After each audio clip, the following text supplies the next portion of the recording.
Welcome to Talking with Kevin and Son, where truth meets real. We talk life, love, and purpose. I want to welcome you to Talking with Kevin and Son, the podcast where real people tell their stories, where real conversations happens, and reminds us that the one hard chapter in our life doesn't have to be the authority that writes the ending to that life. Hi, my name is Kevin McLemore. I am your show host. And today we'll be talking about the three words that can shake a person all the way down to their soul. You've just been fired. Maybe the call is to lay you off. Maybe they said the company is restructuring. Maybe they need to replace you, to eliminate your position, or simply they told you your service was no longer needed. However, they said it. You still had to walk out carrying that question. What do I do now? How do I tell my family? Was I not good enough? Who am I without this title? Today, our guest is Mr. Travis Desir, co-founder. I'm not going to be able to, Veritas Investment Partnership. For 7 years, Travis has worked at the Lendio, helping business owners survive growth, find funding for their next chapter. Before that, he had owned a marketing company where he built the foundation through face-to-face B2B sales, learning to listen, understand people's needs, and to build trust through real conversation. Travis had his first duplex in 2022. By 2025, he and his team were pursuing apartment buildings, 50 to 150 units. But the heart of his story is bigger than just real estate. With his wife, his first child on the way, Travis is building time, freedom, and peace, a peace of mind, and family legacy. Let me welcome to the show, Travis. How you doing, young brother? I'm doing great. Thanks for that lovely introduction there, Kevin. That was amazing. Great edification right there. Well, I'm sorry I slipped over a couple of words. You know, this show, I hope, I don't know if I can say this right. I hope everyone experiences at least one time to get it out of the way. And the reason why I say that, because I don't know about your generation, Travis, but my generation, many times when you ask people who they were, they talked about their job. And that was their identity. I don't know how young people see it. If it's just a place in order to collect money while they're doing their time, it was just part of the transition of life until they started doing their own thing. I don't know how young people think. But I do know that with the elimination of DEI, a lot of people, a couple thousand people in the White House have lost their job unexpectedly, even though they were producing, just because someone said enough is enough. And a lot of people didn't know what to do. They didn't know the next step because they had 30, 25 years, maybe 40 or 50 years waiting on the retirement. You know, we no longer have companies where you retain a pension and get a gold watch for your service. You're replaceable. It's like the way that the weather comes in. And that's a hard pill for most people to follow. And so you being an expert and going through personal experience, I thought this would be a great conversation for us to have because a lot of people are going through this. So before we talk about job loss, talk about your apartment buildings, who Travis is, when the title is not there, when the deals are not there, when the cards are all taken away from you in business. Let's talk about, what did your family teach you, or what did they place within you that no employer could give you or take away? That's a great way to start off. And it goes back to a lot of different things. And like you said, I may have lost my position, but I didn't lose my experience, my relationships, or even the ability that I have. And I think that's one thing that was instilled with me, not only with my mother, my father, but just life as it goes, right? The ability to just, again, pick yourself back up, because my father lost a couple houses in 2008 during that crash. So I've seen how that could have affected somebody and how you go from, oh yeah, wow, this is amazing. This is going to be our retirement fund. This is going to be, the big thing. And then the rug is pulled right from underneath you. So I've seen it happen, and even with my mother, right? She's in a union job where, that's supposed to be the creme de la creme. And her work was postponed for over, 2 months because of somebody else's decision. So it has always led me to rely on myself. I can even remember going back to high school or even younger than that, selling candy and selling sodas and juices, Gatorades to the basketball team. So I've always had that sales instinct, right? To be able to see where demand is and then provide that supply. So I think that's where my upbringing is really played a part. To not rely on anyone or anything, any one source of income to provide for me. And I've always looked at wealthy people. The book Rich Dad Poor Dad talks about it a lot. But the wealthy people have over 7 sources of income. So if you really want to look at it, a job was not, then to me, and you kind of alluded to this earlier, how I looked at it as was a paving, right? Somewhere that I could learn, I could educate myself, I could establish more relationships. And if it came to that, a company can replace your role, it can do anything, right? But that doesn't determine your then value, right? Your value is based on what you feel like you could bring. And this experience, and if you look at it as that, is a positive experience, right? If you look at it as any other way but that, that's when you start asking yourself the questions like, am I good enough? Where is my value? What do I do now?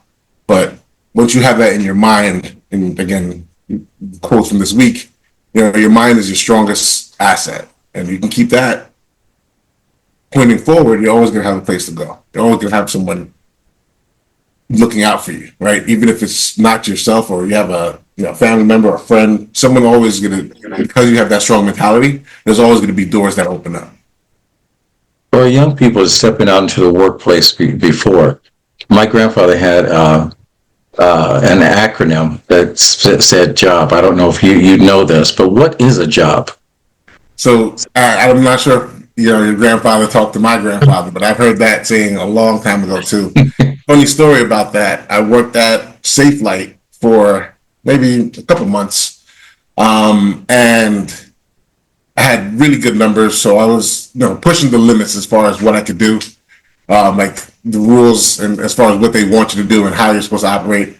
Pushing the boundaries, nothing too crazy, just like not being on the phones as much as they expected, but my numbers were still higher than everybody else. So my manager sat down to me. He was like, sat me down. He said, Travis, you have a real job now. You can't just be going and doing what you want. And I was like, to be all honest, no rude. I don't want a job. A job to me is just over broke, and I'm looking to be wealthy. So we're already, we can't see eye to eye. You can't teach me how to be wealthy. And based on the numbers that I'm putting up, I'm better than everyone else here on the sales floor. And I'm just scratching the surface. So it didn't last long there. Because again, I feel like I wasn't being challenged. And that's the same that goes back to high school. I feel like certain things wasn't challenging me enough. And even in college, where I felt like, all right, the classroom is great, but I could learn much better hands-on. If you put me in a situation, I'll be able to learn a lot faster if I'm able to see it, feel it, smell it, see how people react to certain things. As much, and don't get me wrong, book knowledge is great, right? But to me, the way I learn is hands-on experience.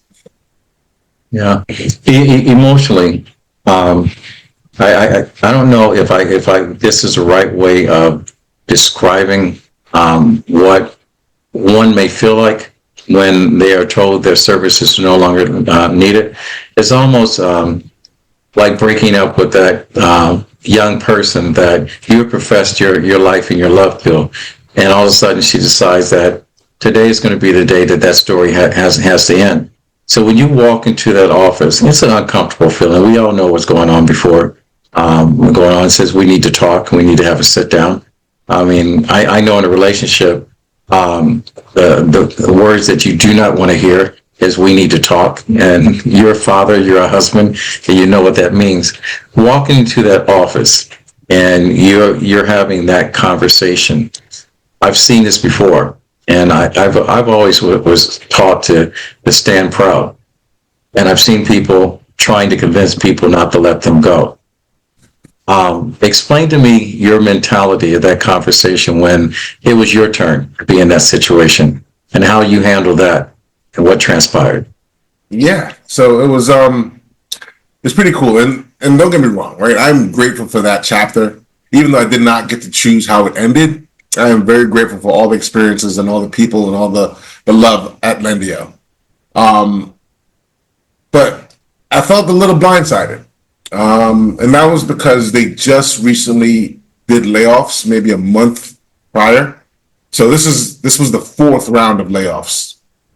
The three of them before, I survived it. And again, maybe because of my numbers, my personality, I don't know exactly what it was, but I survived 3 rounds of layoffs at this company. And the fourth layoff, I thought, oh, okay, cool, that was going to be it. They said they weren't going to be, getting rid of any more positions. And then after a company meeting, the floor manager said, hey, we got to talk. And to me, I was like, what? We have to talk about what? What is there we have to talk about that we have to go in the room? But he brought me to the room, and then their legal team and I guess the floor manager above him was on the screen. And I was like, okay, well, I kind of know where this is going. Like I've never been laid off before, so I didn't know like what exactly. But the way it felt was just, this is odd. But I didn't. I think I just maybe even tuned out a little bit because they were telling me about, oh, we don't have enough marketing, or there was a couple different things. I can't remember all the exact details. But I feel like I tuned out a little bit because I was like, there's nothing I'm going to be able to say to you right now because you guys have already made your decision based on whatever numbers or whatever stats, whatever you came up with. This is the decision that you're making. All right. And again, I'm grateful because the layoffs before that, they did them based on an email where they just said, hey, your position is no longer available. The time before that, they had a company meeting and they brought all the people that were actually going to stay into the company meeting. And they told all the people that were going to leave or that were no longer going to be employed to stay on the floor. And they'll have a conversation. So it was different. It was surprising. It was surprising. And again, I've never been laid off before. They gave me a nice severance package, but that's like more of a, pat on the back. Good job. Best of luck with whatever you try to do next. And I took it as that. I was like, all right, thank you. Thank you for, again, the great opportunities. I learned a lot while I was there. I met a plethora of people that I could reach out to and that have really become good friends of mine during that chapter. So, yeah, it's on to the next chapter. And I'm excited to see what that next chapter brings. Hard call to make after you've been let go. What did you do and who did you call as you exited the building? So my wife works with me. We actually work at the same place. So she already knew, so I didn't have to call her. The first person I think I called was my mentor in multifamily real estate. And he said, congratulations. Now you get time to do what you really need to do. And I thought of it that way. I was like, yeah, I felt the same way. Obviously you have your bills and your expenses that you save up for these reasons. So you have a little bit of runway there, but it felt liberating in a sense, right? Like, all right, cool. You asked for this in multiple different ways. And I'm a big believer in the universe. Asking, you shall receive. So I've asked for it in ways that weren't, all right, let me get fired, right? It wasn't just, I want to leave here. But I've asked for it in ways where the universe said, this is the next chapter for you, right? This is what I have planned for you. And you may not know why, right? But that's another thing I believe since I was young. I'm not sure who I got it from, but where there's a will, there's a way, right? So as long as you making that will to accomplish your goals, then you're gonna find a way to do it. Yeah, I know this may not apply to you, but to our listeners, this is the information because I mentor some people. Matter of fact, I have a good friend that's making I found that's making a couple $1 million a year teaching people how to quit. And I said, I've been spending my whole life trying to teach people how not to quit, and you're making bank. But anyway, sometimes when one door closes, it's not proof that you have no value. It may be the information you need to show you where your value belongs.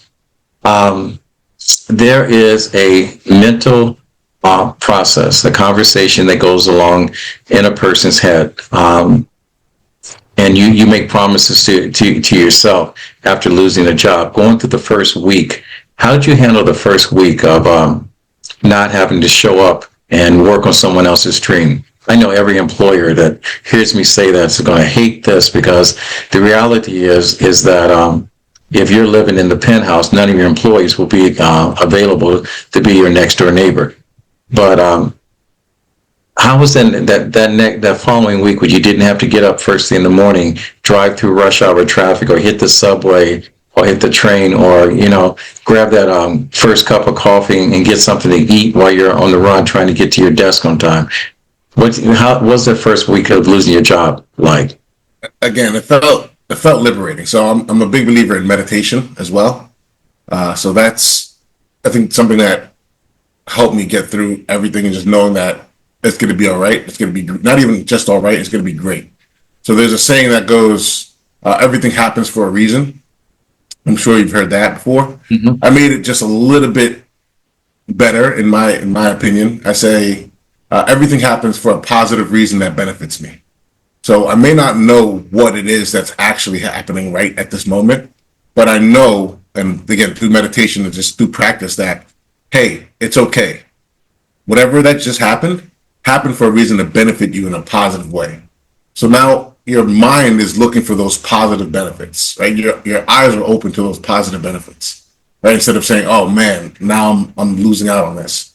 So for the first week, I went to the beach. We cooked steak dinners. We spent a lot of time with wifey, just talking about everything and just looking at all the options, being grateful for everything that we've put in as far as work, with the multifamily apartment buildings, with meeting people, with networking, just understanding your craft, right?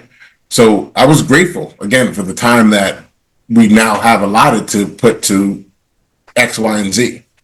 So I may even have gained a couple pounds. I have to get back to the gym because we were eating a little bit later, staying up a little bit later, waking up a little bit later. But it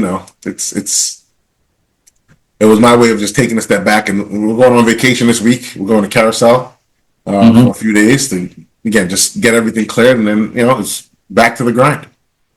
All right. I know that, I don't even know why I'm doing this interview. You're so freaking positive. All these people that are struggling, whatever, going, I can't do that. That man's, he's a genius. He's good looking, and, he's got it all going for him and whatever. I can't do this. But some people make some mistakes. They're angry when they lose their job. And are there any advice you can give to people that says, don't do this, don't do that? After losing your job, is there a time period that you say you need to give yourself some grace or whatever? Because I know the one time I got let go, you know what I did? Before I made any phone calls, I changed my clothes and went out and ran 5 miles. I had a good time. See, everybody's different. I went to the beach. We even seen a whale that day. So it's all positive. So again, yes, you may need some time to let off steam. But there's when you say that, a story just popped into my head, and I won't be able to get the whole story accurate, but if you squeeze an orange, right, what's going to come out of an orange? Juice. Specifically orange juice. Mm-hmm. Right? You'll never squeeze an orange and get apple juice or grape juice or any other type of juice out there. So that, again, same thing applies to your mentality. Right? When you get squeezed as a person, what's going to come out of you? Because whatever comes out of you is what's really inside of you. If it's anger that's inside of you and you get squeezed, that's what's going to come out. If it's positivity, that's what's going to come out. If it's jealousy, that's what's going to come out. So again, for me, I got like, if you want to call it squeezed, right? Or I'm not sure the other word for it, but what came out of me was what's already inside. It's already positive. Like, I can't have any hurtful feelings towards you. So if you are angry about something, or you're, discontent, you have to look inside and say, why? What's really causing this? What's really making me angry? Right? Because if your belief is that you were put on this earth to work a 9 to 5 and that's all that you're here to do, then I have to disagree with you, right? Because I feel everyone is special in their own way. And in fact, that's one of my superpowers, if you want to call it that, to be able to see somebody's potential before they may even realize it.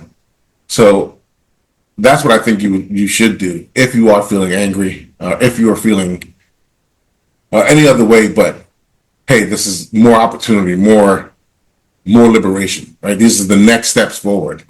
Just do some deep diving, right, within yourself, within your heart, within your soul, and say, all right, cool. What am I really upset about? What am I really angry about? Right? Because you look to your left, you look to your right, there's tens of thousands of people that are in much worse situations than you, and they find a way to smile every single day. So It's being so young. How do you get such a positive outlook on life? Where's this vision come from? It's come from. Wait, you're Jamaican. That's the reason why. Come to Jamaica and feel all right. All right. But yeah, and that's, again, it's being able to, or again, I gotta thank my parents for that, but traveling at a young age, seeing what other countries live like, seeing what other people live like outside of the US. Like, I was privileged, right? I'll never take it from anybody. Even like some of my friends, because I grew up in Westchester, they say, oh, Travis grew up rich. And I'm never going to deny it, right? I had all the toys I could think of as a kid. I got to eat real maple syrup where people are eating Aunt Jemima's. So I'm, again, like a different world of things. And I love maple syrup to this day. I had one of those cars that you drive around, like as a kid. I'm not even sure what they're called. Not a golf cart. That's a little bit fancy. But a little motorist car? Yeah, like the little motorist cars. Yeah. So again, I've had that privilege, right? I was able to play basketball. I was able to learn from sports and see how other people live, and then compare it to, all right, cool, Travis, you're not in a bad situation at all, right? In your head, you may be in a bad situation, but look at the positive side. Look at the bright side. You have all your 5 senses, right? You have a mother and father that care for you, that are still alive to this day, right? And that's what you have to go back to. Instead of listing the things that you don't have, list the things that you do have. This is things that you have accomplished, right? Look back 5 years and see where you were there and where you are now. And that's definitely going to help. And then obviously, the Caribbean, the Caribbean culture definitely it's more of a laid back vibe. It's like, why would I stress? Why would I worry about anything where I'm still alive, right? You can leave that for when you're dead, because you have nothing better to do but worry at that point. But I think Will Smith had a story about it where he was going to go jump out of a plane. He was going to go skydiving, and the night before, he was tossing and turning and just thinking about, oh man, I got to jump out of a plane tomorrow. Oh man, geez, man, how am I going to do this? How am I going to land? What if the parachute doesn't open? What if the plane does this? He spent his whole night doing that. Finally got up to go get on the plane to go skydiving, and he went skydiving. He jumped off the plane. He said he had the most fun he's ever had. And that's real life. Sometimes the best experiences are on the other side of that fear. There's on the other side of that, what if I can't make it? What if I do this? What if this happens, right? What if I fail? And then you go through it, and those are the best experiences that you ever have. It's amazing. People don't realize hope and opportunity is the door that's open to everyone. There's very few of us that actually walk through it. My father used to say with our children, he says, I can take all of my kids and I can say, I want you guys to run as fast as you can. All right. And do not stop. He knows on the other side, there's a cliff. And he says, all my children, would stop and look over to see how far it's going to go down. He says Kevin would run and jump. Okay, and that's the mentality that I've taken when I played football. You know, I tell a story about running into a tank at 165 pounds, and once I knocked a tank to the ground, I thought I was invincible. You know, you have a new baby, correct? Yep. She'll On the be way. November. On November. When do you start teaching is it a daughter or a little boy? Do you know? Daughter, yeah. All right. And I'm Gianna saying, Olivia Desir. all right, you even got a name for her. Listen to that. Say it again. Gianna Olivia Desir. Let me do this. Okay. I'm going to have some fun with this interview. All right. So this is her first day in this world. She's just met her mother and her father for the first time. This is before grandma or anybody else gets a chance to hold her. This recording is going to be there from the time that you're here to the time you're gone. Most children never get a chance to hear the first words that daddy's going to say or the first story that daddy's going to tell her. If you don't mind, let's make this personal. What's going to be the first thing you say to your child? And what's the first story you're going to tell her, or what's the first piece of advice you're going to give her? So that's deep. The first words may be, I love you, or you're amazing, or you can accomplish anything. And that is in her name. And some people may not like this, but we don't care what people like. Yeah, right. I don't care what people like. But again, her name is Gianna Olivia Desir. So GOD is her initials. So from day one, she's gonna know that she's a god and she can control her destiny, her life choices, because she's in charge of her universe.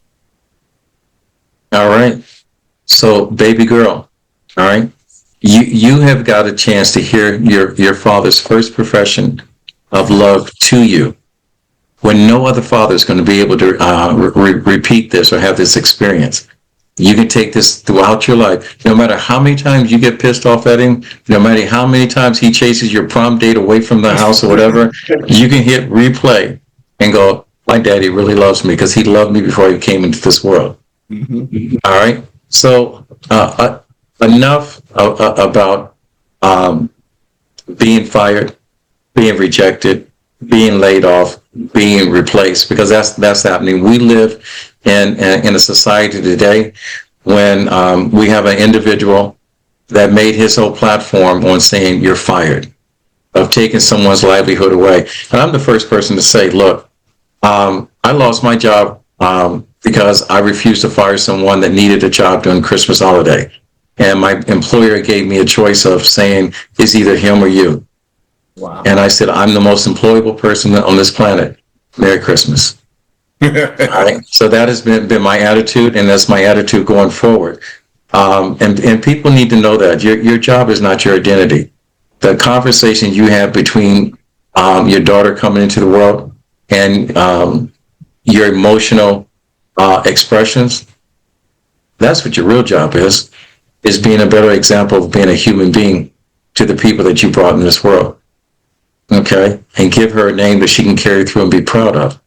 That's what people from the motherland did, is to give you a name where you walk taller. I mean, you're one of these individuals, Travis, that even at a young age, and I'm an old head, okay, I'm not going to say that publicly, which I just did, but when you leave the room, people stand taller because they talk to you. I keep saying, Les Brown, this is your replacement. So if you can leave a legacy to someone that he'll never be able to fill your shoes, but he can fill a space where your shoes used to be, because picking them up and putting them down, that's all you're about. So let's talk about where you are right now. All right. How long did it take you to get to where you were? Did you take a minute to exhale, or did you hit the ground running as soon as they told you goodbye? Yeah, this was actually preemptive. So the first layoff that we had, it clicked right then and there that the next one could have my name on it. And I didn't shy away from that. So I was always looking for opportunities that I could build myself, like as whether it be other businesses that we looked into. We looked into stock markets, but that we were just along for the ride there. And then I really fell in love with just real estate as a whole. So we have a duplex currently, and even before that, actually, my grandma charged me with getting her current duplex up to par, so it's able to rent and bring in income. It's a 5-bedroom, 3-bathroom duplex. Her daughters live in the main house of that, and then the upstairs is rented. But before that, it was vacant, I would say maybe 2 or 3 years, not collecting any rent. They just lived in that area there. But she said, "Hey, can you take care of this for me? I don't have the money. I don't have the resources." And I took it as a challenge. I took it as, all right, this is fun. This is like having my own HGTV. I get to design and build out this apartment building, this second floor unit. And we did that. And to this day, that unit still generates 2,600 plus in revenue per month. My grandma is no longer here. So, she knew what she was doing by saying that, by letting me, have that experience. But her daughter still live there, and they're benefiting off of it till this day. One thing I took to heart with me was she was like, "Hey, don't get a single family house. Essentially, make sure your home is going to bring in income for you." And I said, "Okay, cool, that makes sense." I bought a duplex 2022, right when the interest rates were just about to go back up. And again, this house generates close to 2,500, almost 2,600 per month in revenue for me. While again, giving us a place to live. We could add an ADU here. We could move to another place and collect another, 3,000 to 4,000 in the place that we're living. So again, it gives us options to play with there. But that's where then it really clicked for me that apartment buildings is just something I love. One thing that stood out to me the most with going to the next level as far as apartments go is that vacancy, right? So in a duplex, you have one person move out. If you're renting out both of them, 50% of your revenue is gone. In an apartment building, one person moves out, you hardly feel it. Hopefully the management company you have in place gets that person back in there, so you're not at a loss, right? And we're not looking at apartment buildings that you have to be at a 95 or 98% occupancy to generate revenue. Usually that our underwriting is going to cover that a lot lower so that we have some room to play with. So that was one. Number two was the community that you're able to impact, right? The lives that you're able to change, the people that you're able to connect with by having a 150 unit apartment building is astronomical, right? You can't ask for more of a platform where you're responsible for somebody's living situation. And I've never been somebody that wanted to be a slumlord or sees a leaky faucet and doesn't want to do it, right? And I've talked to other operators where they have even tutors come out, right? Because if you build a community, not only is it better for the people that are living there, but it also benefits your investors at the back end, right? If you have a place where everybody wants to move into and everybody wants to be there, right? Because you're offering things like tutoring, because you're offering things like home ec, or you're offering just things that are just not at your next door neighbor apartment complex, they're going to want to be there more than they're going to want to be there. So your vacancy stays low. But also you're able to raise market rents because it's a higher demand.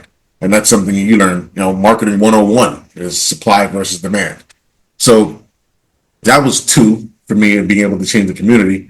And then last but not least is the legacy that you leave behind, right?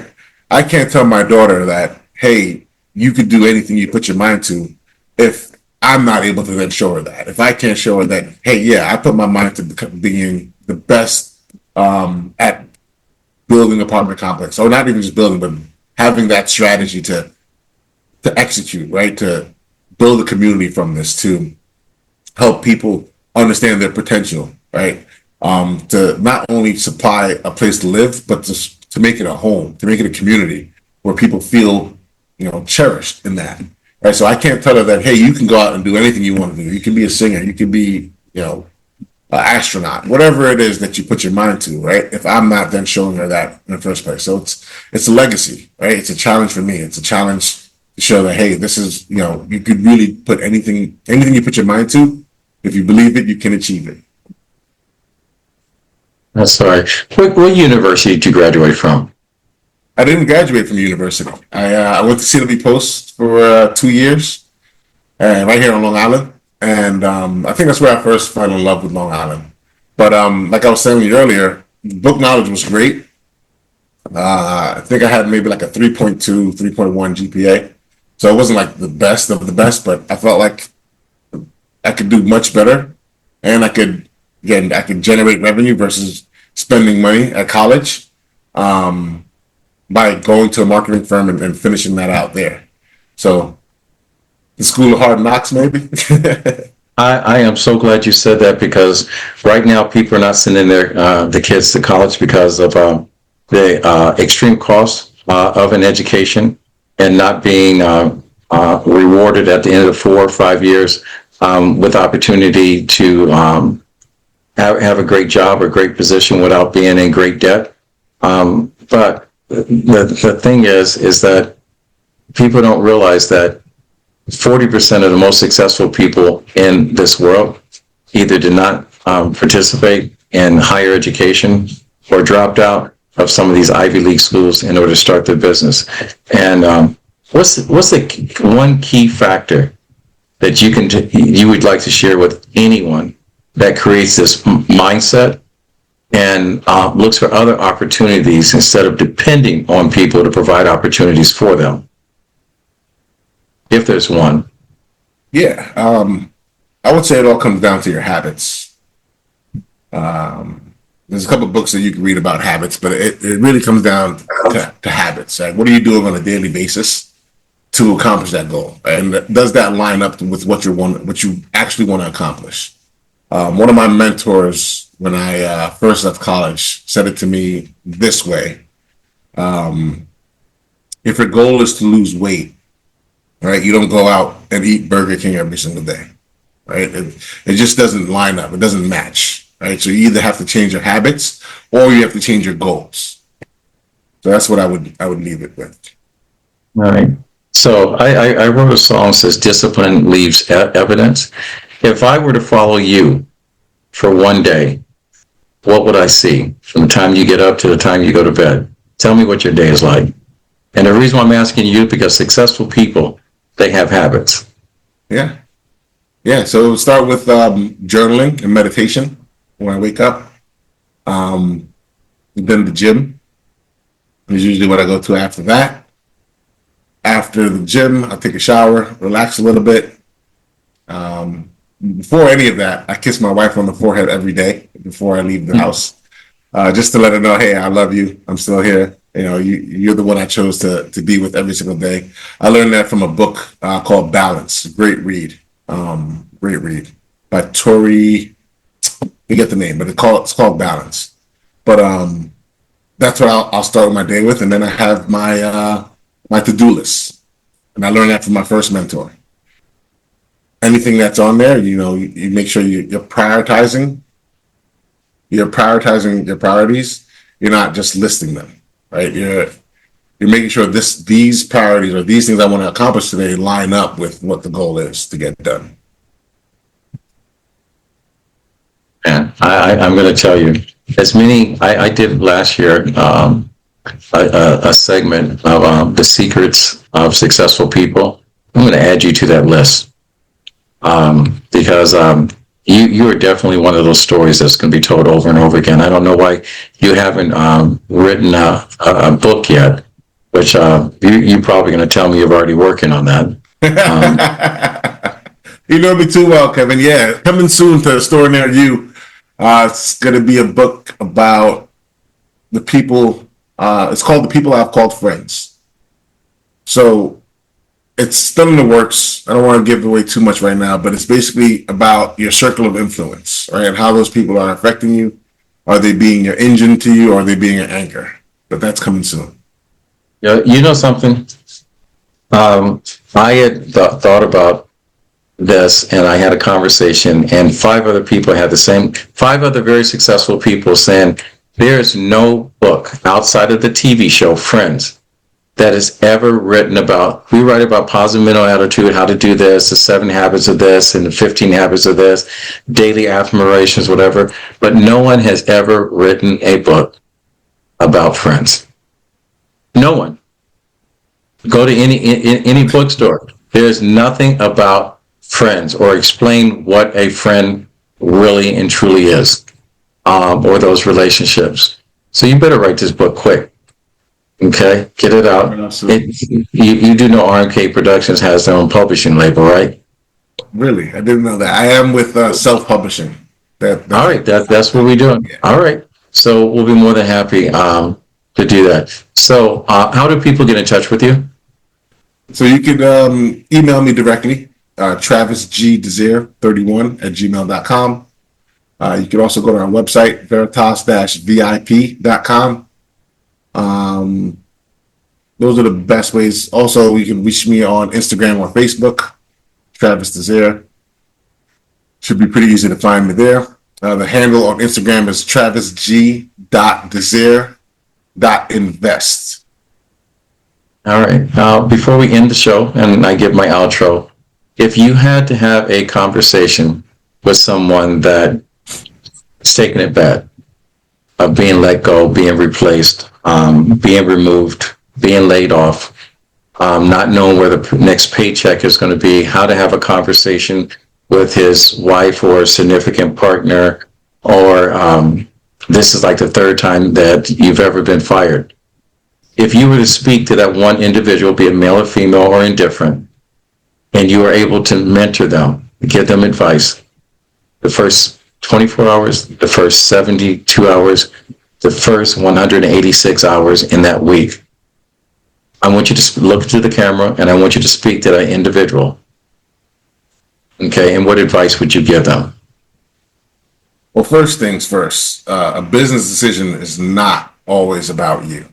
All right, so detach yourself from that, and then allow yourself to feel whatever you're feeling. Right, I allowed myself to feel disappointment, even uncertainty. Right, but then going back to my daily routines of meditation, right, understanding that everything happens to benefit me in a positive way. Right, knowing your affirmations, who are you surrounding yourself with? Those are going to really help you get through it a lot faster than trying to push the emotions to the side or not truly understanding what you're feeling. So I would definitely say first things first is understand your value is not tied to that company, right? That's the first thing. Then you understand what you felt, whether it be disappointment, uncertainty, whatever it is. And then your daily habits to get you out of your funk, if you want to call it that. All right. I hope you guys are listening. Travis, I want to thank you. To my listeners, I want to say to you, if you're not moved by this conversation today, I don't think a lot of things that I'm ever going to do is going to move you. But if you've been fired, replaced, or let go, just remember, it's an event. It is not your identity. You can feel the loss. You can gather the facts. You can protect your household. You can tell yourself the truth. Then take inventory of what no company could ever remove from you. Can't take away your experience. Can't take away your relationships. Can't take away your discipline. Can't take away your voice. And they sure not can't take away your ability to learn and prosper. The next chapter begins with a smaller step than your pride wants to take. But every honest step rebuilds evidence. Keep your word to yourself. Do the uncomfortable work first. Don't chase hype. There's no pot of gold at the end of the rainbow. There's no instant success. It takes work, it takes sacrifice. Build a life that makes room for you to be free. Make space for your family. create an opportunity where there's joy in your house, and provide a lane where legacy begins. And for that little lady that's coming into this world, you're about to drop this woman on a super highway of life. Travis, I am so proud of you, and I want to thank you for joining us and reminding all of us that a title can't change you. A company can't change you. The company's plans can't change you, but your purpose, your integrity, and the willingness to do the work calls for you or anybody else like you to carry forward. To everyone listening to this, if you've ever been fired, replaced, or let go, don't make it a permanent judgment about yourself or in the middle, or catch yourself in the middle of standing between storms. Take the next step, and I always say focus on the step, not the staircase. Call someone you trust. Protect your peace, protect your household, and remember that starting over doesn't mean you're starting from nothing. You're starting from experience. If this conversation speaks to you, then I ask you to share this. If this conversation leads you standing between a rock and a hard place, it is not the end, it's the beginning. And it's just the next step. If you want to like, follow, subscribe, I'll leave that totally up to you. Because the people that follow R&K Productions and this podcast, Talking with Kevin and Son, they are people that have a high call to action. And I'm actually going to come back and turn this around before I end the show and ask Travis one more question. Because I am adding you to the list of the 100 successful people that I have met. I'm going to ask you this. If you had one ask, and I'm going to ask this big, it's like rubbing Aladdin's lamp. You had one ask, and I want you to think about it as I share this story. In the August 4th of this year, 2026, it'll be 5 years that I've had this podcast.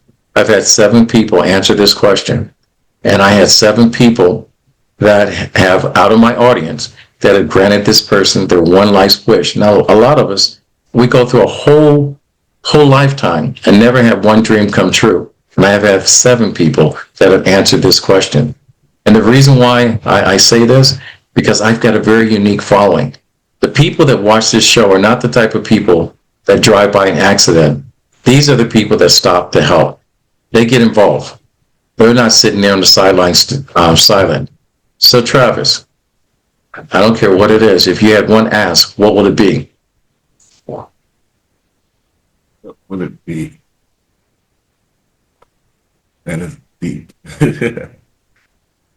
The comedy side was to ask for more acts, but serious note. I would say to continue to be a teacher, right? Each one reach one.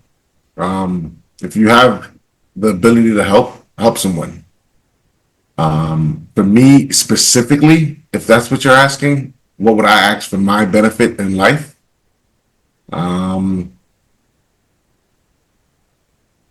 Educate yourself. Educate. Right? It doesn't mean like going to school, educate, but find out what you're really interested in and become the best at that. That's what my ask would be for everyone. Right? Like I think Michael Jackson said it the best. I'll start with the man in the mirror. So there you go. It's one of my favorite songs. To my listeners, I want you to remember this. You're only as strong as your last no. Don't be afraid to dream big. My grandfather always said, when you get to a point in life where you can help someone else out, he said it's your duty to do so. He said, reach one, teach one. And with that said, I want to say until the next time, keep talking, keep listening, keep becoming more today than you were yesterday. And with that said, we'll fade to black, and we're out. Thank you, ladies and gentlemen. Thank you, Mr. Travis. Until next time. my pleasure. So what'd you think, my man? I think it went great.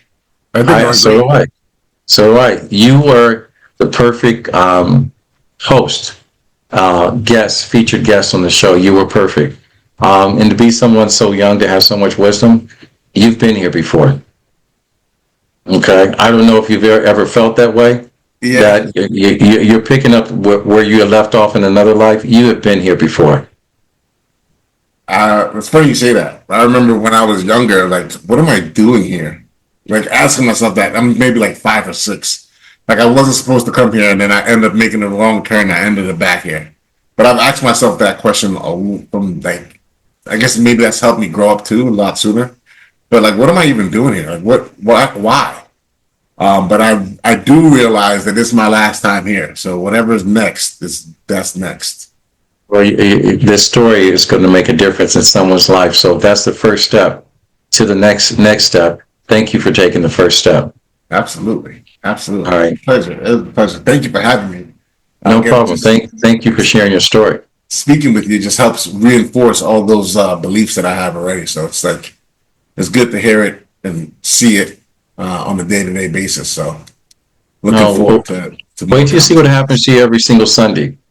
You talk about religion, going back to church and so forth. You get constantly reminded of your purpose every single day.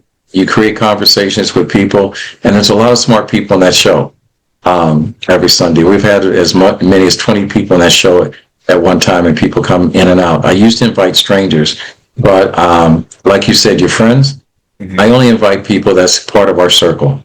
I'm not letting them, when your strangers come in, they want to destroy, they won't wipe their feet on, at the door. They walk in, they eat your food, and they don't flush the toilet and whatever.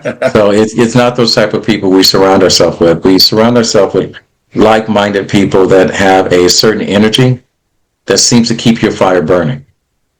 And that's when you talk about friends, a true friend is always honest with you, no matter how much he may have to protect your feelings.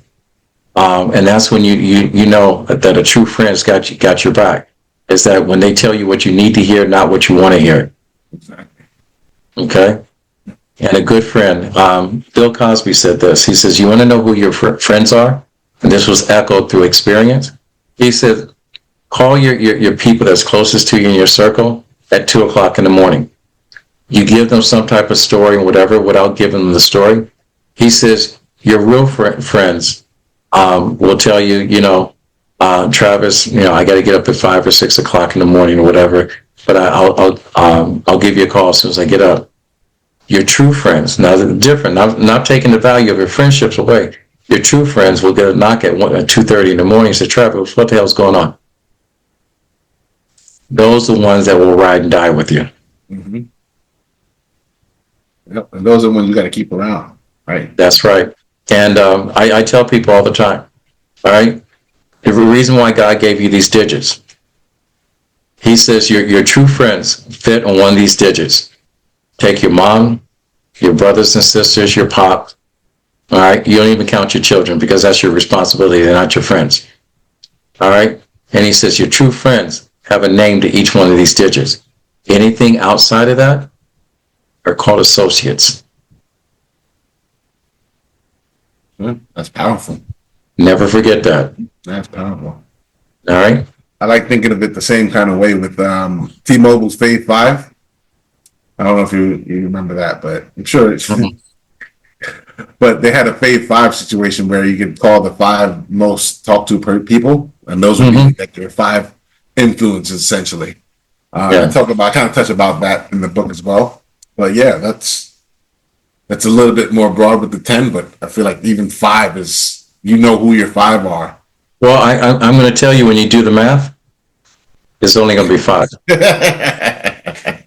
Okay? Yeah. Because what's going to happen, you're going to start listing family members. All right? I take your mother and father out of it. All right? Because you're the responsibility. They can't be your friend. Okay? Your brothers and sisters, those are people that were born into your life. All right? You can say that maybe 1 or 2 of them can be your best friend, but they're still your brothers and sisters.